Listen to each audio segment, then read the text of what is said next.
Assalamualaikum, selamat siang anak-anak. Waalaikumsalam, siang Bu. Nah, ketua kelasnya yang mana ya? Saya Bu. Oh, boleh minta tolong disiapin tuh teman-teman. Oke, sebelum kita mulai pembelajaran pada hari ini, langkah dari kita berdoa terlebih dahulu. Berdoa menurut agama masing-masing. Silakan.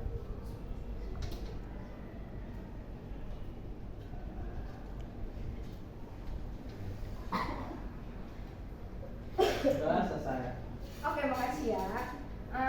Coba di sini sekarang siapa yang ngantuk dan siapa yang lapar? Saya. Yang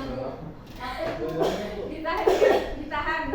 Kita ngambil jamnya dikit doang kok. Tahan sampai selesai, nanti kalian bebas boleh ngapain. Oke. Nah, sebelum masuk ke materi minggu ini, siapa yang masih ingat materi minggu lalu? Ayo maju. Saya Bu. Oh, mana tuh? Minggu lalu tentang itu Bu, kelompok sosial Bu. Jadi kelompok sosial itu sekumpulan individu yang saling berinteraksi, mengenal, menemukan kesamaan dan menyadari kesamaan tujuan yang mau digapai Bu. Bener banget Clara. Nah, alhamdulillah nih masih ada yang ingat. Jadi ibu anggap kalian semua itu udah paham ya. Jadi ibu akan lanjut ke materi hari ini, yaitu ragam kelompok sosial. Apa Bu yang akan dibahas? Nah, di sini ada 6, di mana ragam kelompok sosial itu ada berdasarkan interaksi sosialnya. Kemudian ada ragam kelompok sosial menurut Van Dorn, kemudian ada menurut Ferdinand Tonisse, kemudian ada menurut Emile Durkheim, dan yang terakhir ada berdasarkan identifikasi diri. Masuk ke yang pertama, di mana interaksi sosial, di mana ragam kelompok sosial berdasarkan interaksi sosialnya. Di sini ada dua, ada kelompok primer dan kelompok sekunder. Kelompok primer apa sih Bu? Jadi kelompok primer itu adalah kelompok sosial yang paling sederhana, yang paling kecil, di mana anggotanya nih udah saling kenal, jadi hubungannya tuh lebih erat. Ada yang tahu nggak nih contoh kelompok primer tuh apa? Saya. Keluarga bukan Bu? Ah benar. Jadi kelompok primer, contoh kelompok primer itu adalah keluarga. Seperti yang kita tahu, dimana kalau kita ketemu keluarga tuh kita kan tinggal di rumah bareng-bareng. Setiap hari ketemu, setiap jam. Nggak mungkin kan kalian di rumah cuma diem-diem sama kakak ibu, sama kakak ayah. Kakak adik. Ya pokoknya itu. Jadi dengan anggota keluarga yang saling ngobrol, saling interaksi, saling face to face, ketemu, sharing hari ini ngapain aja, itu tuh bikin hubungan mereka tuh lebih erat. Makanya keluarga masuk ke dalam kelompok primer. Kemudian ada kelompok sekunder. Apa tuh kelompok sekunder? Jadi kelompok sekunder itu adalah kelompok sosial yang dimana setiap anggota kelompoknya enggak terlalu saling kenal. Jadi cuma tahu aja nih, enggak kenal tapi satu sama yang lainnya. Hubungannya yang terjalin juga enggak erat karena berdasarkan sama persamaan kepentingan. Contohnya di sini ada penjual dan pembeli. Kenapa penjual sama pembeli? Karena misal kita permisalan, saya mau masak ikan lele nih misal. Terus saya pergi ke pasar, ke tukang ikan lele, Pak saya mau beli dong ikan lele 1 kilo. Terus abangnya nyiapin kan tuh, dibacokin kepalanya, Banget Bu, mohon maaf. ini teh, cina gitunya. Oke. Ya udah tuh saya bayar, abis itu udah tuh saya nggak ngobrol lagi sama abangnya, saya nggak ketemu lagi kecuali saya mau beli ikan lele. Jadi ya udah gitu, si penjual ikan lele perlu menjual dan saya perlu ikan lele, saya beli. Jadi itu faktor persamaan kepentingannya di situ. Lanjut, ragam kelompok sosial menurut Van Dorn. Ada kelompok formal dan kelompok informal. Jadi kelompok formal itu apa Bu?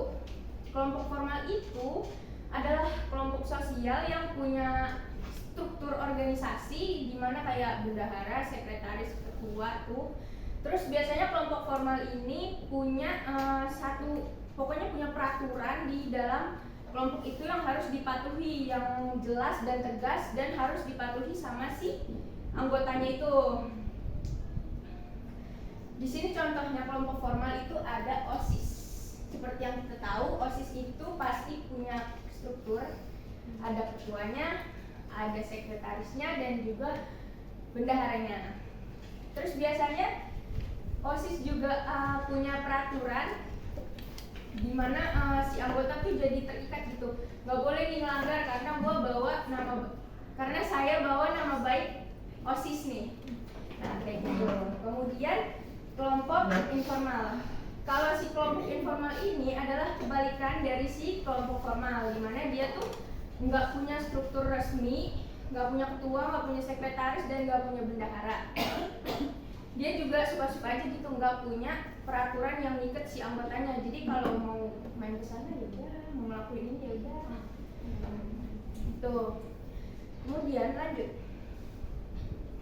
Yang ketiga, ragam kelompok sosial menurut Ferdinand Tonise. Ada paguyuban atau Gemeinschaft. Paguyuban merupakan kelompok sosial yang diikat berdasarkan ikatan batin dan hubungan sosialnya terjadi dalam waktu yang panjang.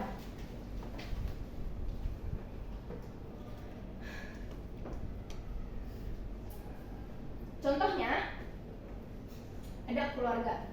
Kenapa tuh keluarga? Karena keluarga itu punya ikatan batin. Kalian nih kalau lihat di sinetron, nih ibunya lagi di rumah nih, lagi masak, lagi nyuci gitu ya. Terus tiba-tiba dek gitu. Ih, apa nih, perasaan ibu gak enak. Terus tiba-tiba nih ibunya ditelepon dari sekolah anaknya. Bu, si anaknya sakit nih, tolong jemput dong. Nah, itu namanya ikatan batin. Feelings ya. Benar. Dan hubungan sosialnya terjadi dalam waktu yang panjang ya kan. Kalian sama anggota keluarga nih, nggak mungkin dong kalian memutus tali silaturahmi. Kalian akan terus berinteraksi dan bertukar kabar sama keluarga kalian sampai kalian nggak ada gitu ya. Jadi dalam jangka waktu yang panjang. Kemudian ada patembayan atau Gesellschaft. Patembayan merupakan kelompok sosial yang terbentuk berdasarkan ikatan lahir. Artinya si patembayan ini lahir karena ada tujuan yang pengen dicapai. Contohnya apa Bu? Contohnya nih, Ikatan Buruh Indonesia. Jadi kan kita tahu ya, buruh nih sering banget demo buat menyampaikan protes mereka. Nah, si buruh ini demo buat merjuangin kesejahteraan yang pengen mereka dapat gitu setelah hak dan kewajiban yang udah mereka lakuin. Nah, ini sebagai bentuk perjuangan mereka gitu.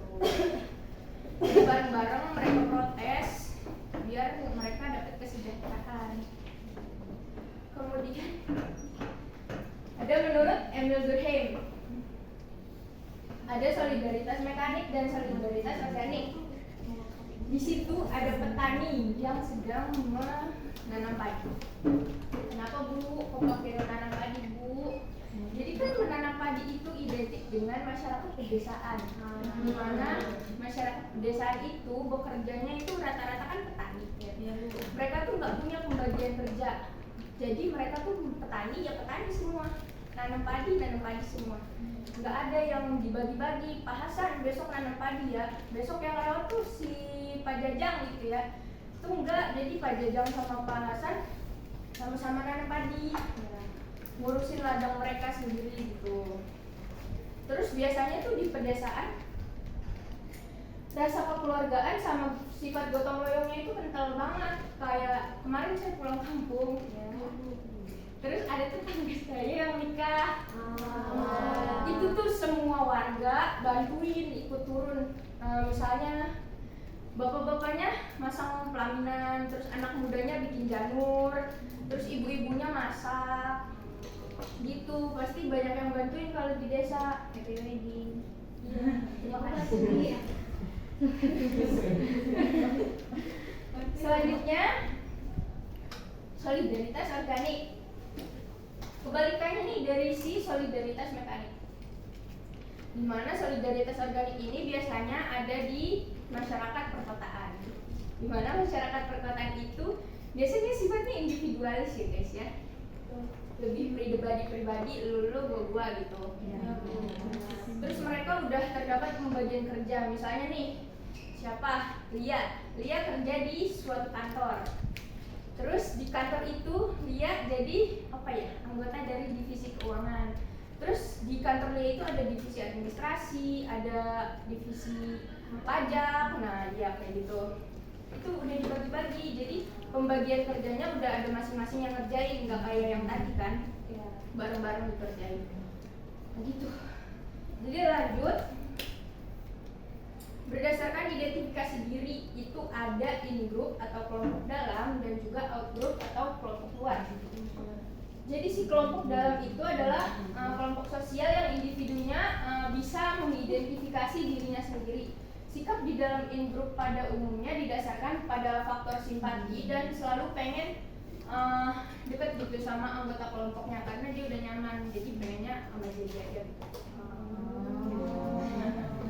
Terus yang out group atau kelompok luar itu kelompok sosial yang terjalin sifatnya kurang akrab dengan yang bukan bagian dari kelompoknya. Selain itu, setiap anggota menganggap bahwa kelompok lain sebagai kelompok buruk. Nih, pas zaman saya masih suka Korea gitu ya. Ada yang suka Korea nggak? Saya.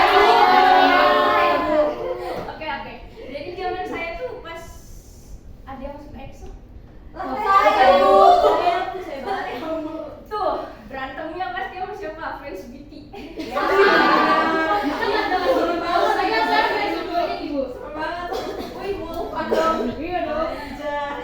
Ya, jadi contohnya kayak gitu ya guys. Jadi saling menganggap buruk satu sama lain.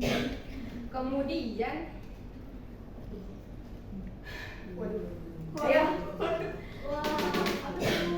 jadi saya akan bagi kalian dua kelompok nih. Kanan dan kiri. Kanan dan kiri.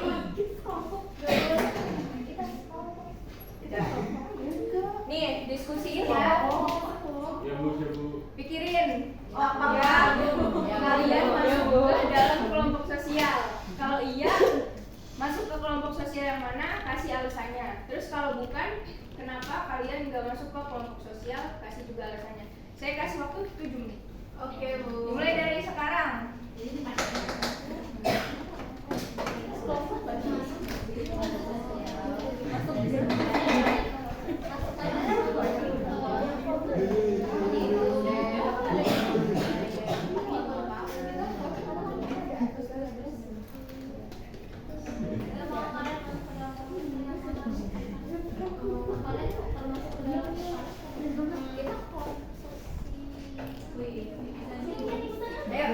Ada yang susah kan?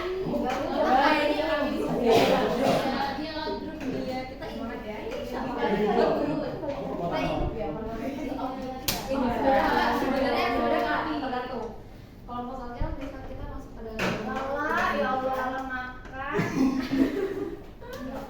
terus bisa Tutup makanannya ya. ya Bu, bisa in grup pertemanan, terus bisa kategorinya di grup juga. Oh iya, tapi masuk ke semua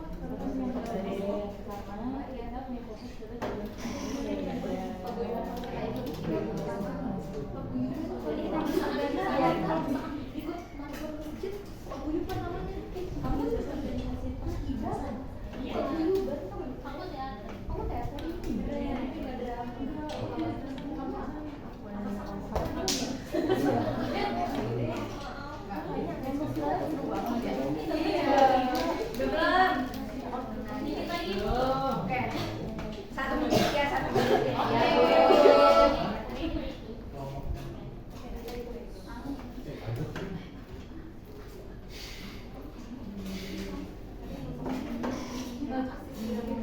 Jadi udah.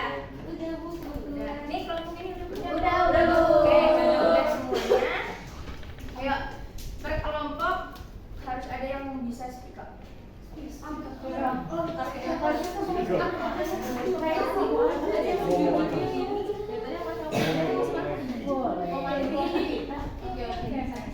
Kelompok kiri coba. Ya. Jadi setelah kami diskusi itu, hasilnya kami itu masuk ke kelompok sosial Bu, khususnya kelompok sosial yang formal karena soalnya kan kita di kelas nih Bu, di kelas itu kan kita punya struktur kayak misalkan ada ketua kelas, ada sekretaris, ada bendahara, terus juga di kelas ini juga kita punya peraturan Bu, kayak nggak boleh kita harus kali itu kita bisa didenda Bu. Gitu, Bu. Ih, bener banget nih, kelompok kiri keren. Kiri tidak selalu buruk. Kelompok kanan, siapa yang mau? Saya Bu, Coba Nisa. kalau dari diskusi kelompok kami ya Bu, itu masuknya ke kelompok sekunder.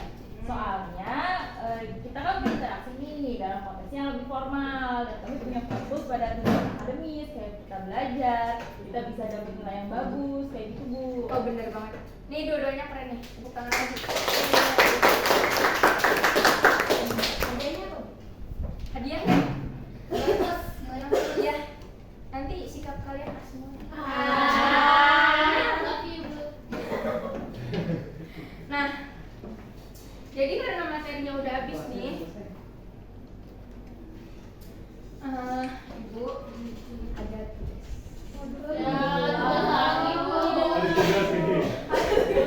cari dan kumpulkan data mengenai ragam atau jenis kelompok sosial yang ada di sekitar kalian. Nanti minggu depan sebelum kita mulai materi baru, nanti Ibu tunjuk random. Ya. Tahu. Udah.